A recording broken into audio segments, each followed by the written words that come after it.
ગઈ 29 તારીખે વહેલી સવારે 3:30 વાગ્યાની આજુબાજુ એ ડિવિઝનમાં પ્રગતિ હોસ્પિટલની બાજુમાં બે જૂથના લુખાઓ વચ્ચે અથડામણનો એક બનાવ બન્યો હતો. તો આ બનાવ બાબતે બંને પક્ષો વચ્ચે સમાધાન થઈ જવાના કારણે કોઈ પણ પક્ષે પોલીસ સ્ટેશનમાં ફરિયાદ આપી નહીં.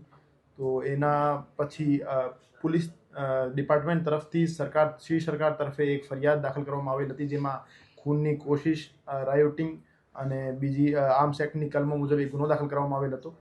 આ બનાવના ગંભીરતાને ધ્યાને લઈ માનનીય સીપી સર બ્રજેશકુમાર જાસર અને additional CP sir Mahendra Bagadiya સરની સૂચના હતી કે આરોપીઓને તાત્કાલિક ધરપકડ કરવામાં આવે અને એના વિરુદ્ધ કડક કાયદાકીય કાર્યવાહી કરવામાં આવે.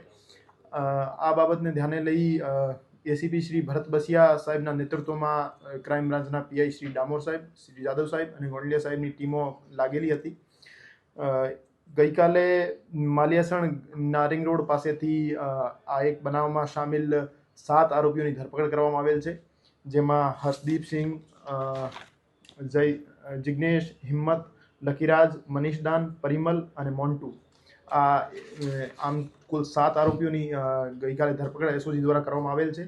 અને બાકી જે આરોપી એમાં સામેલ છે બીજી ગેંગના, એની પણ શોધખોળ અત્યારે ચાલુ છે. એના પાસેથી એક હથિયાર અને અમુક કાર્ટ્રેજ કબજે કરવામાં આવેલ છે અને બીજા એક હથિયારની અમારા પાસે માહિતી છે, જે પણ એ આરોપી હજુ પકડાણો નથી. તો એમના પાસેથી પણ હથિયાર જ્યારે આરોપી પકડાશે એમના પાસે કબજે કરવામાં આવશે. ફાયરિંગનો કારણ મૂળ જનવરી મહિનામાં એક માલવીયનગર પોલીસ સ્ટેશનમાં ગુનો દાખલ થયો હતો, જેમાં રાધિકા નામની એક મહિલા છે, એના ઘરે બંને જૂથના વચ્ચે એક માથાકૂટનો બનાવ બન્યો હતો. એના લીધે પછી તાલુકા વિસ્તારમાં એક અટેમ્પ્ટ ટુ મર્ડરનો ગુનો દાખલ થયેલો હતો અને ફરીથી ઓગસ્ટ મહિનામાં બંને જૂથ વચ્ચે એક આ માથાકૂટના ખાર રાખી એક ફરીથી બનાવ બન્યો હતો. અને એ જ જૂની ચાલતી 10 મહિનાથી જે માથાકૂટ ચાલે એની જે બનાવ બન્યા છે 3 બનાવ, એની જે મનમાં ખાર રાખી આ જ બનાવ બન્યો હતો. રાધિકાની સામે કોઈ ફરિયાદ નથી. એ જૂથના 3 માણસોને અત્યારે રાઉન્ડ અપ કરવામાં આવેલ છે અને એ બનાવમાં સામેલ હતા કે કેમ આ બાબતે એની પૂછપરછ ગહેનતાપૂર્વક ચાલુ છે અને એમાં ઇન્વોલ્વમેન્ટ સામે આવેથી એની પણ ધરપકડ કરવામાં આવે. આ બંને જે જૂથ છે એના વિરુદ્ધ GCTOCના કાયદા હેઠળ કાર્યવાહી કરવાની પ્રક્રિયા હાથ ધરવામાં આવી ગયેલ છે અને આવનાર 5-7 દિવસમાં એમના વિરુદ્ધ GCTOCના કાયદા હેઠળ કડક કાર્યવાહી કરવામાં આવશે. હજુ સુધી પ્રથમ દ્રષ્ટિયા 8 થી 9 ખાલી કેસ અમારા પાસે બરામદ થયા છે. તો એવું માની શકાય કે 8 થી 9 ફાયર થયા હતા અને બીજી જૂથના અમુક માણસો અરેસ્ટ થાય તો એના પછી એક્ઝેક્ટ નંબર ખ્યાલ આવે. આ બનાવમાં સમીર જુણેજા,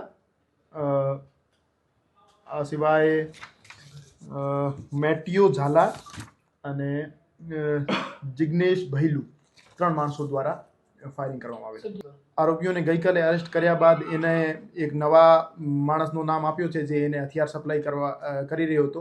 એની શોધખોળ માટે અત્યારે ટીમ લાગેલી છે. એ જે બનાવ બન્યો છે એમાં જે સમીર જુણેજા નામનો માણસ છે, એના રિલેટિવ પ્રગતિ હોસ્પિટલમાં દાખલ હતા. તો એ રિલેટિવને જોવા માટે જુણેજા જૂથના માણસો ત્યાં ભેગા થયેલા હતા અને એ માણસો ત્યાં ભેગા થયેલા આ બાબતની જાણ સામાવાળા માણસો ગઢવી જૂથના માણસોને ખ્યાલ થતા એ કારમાં 2 I-20 અને સ્વિફ્ટ કારમાં બેસી ત્યાં જગ્યા ઉપર આવેલ અને એના ઉપર ફાયર કરેલ. તો એના જવાબી કાર્યવાહીમાં સમીર જુણેજા દ્વારા પણ ફાયર કરવામાં આવેલ હતું. Okay, thank you sir.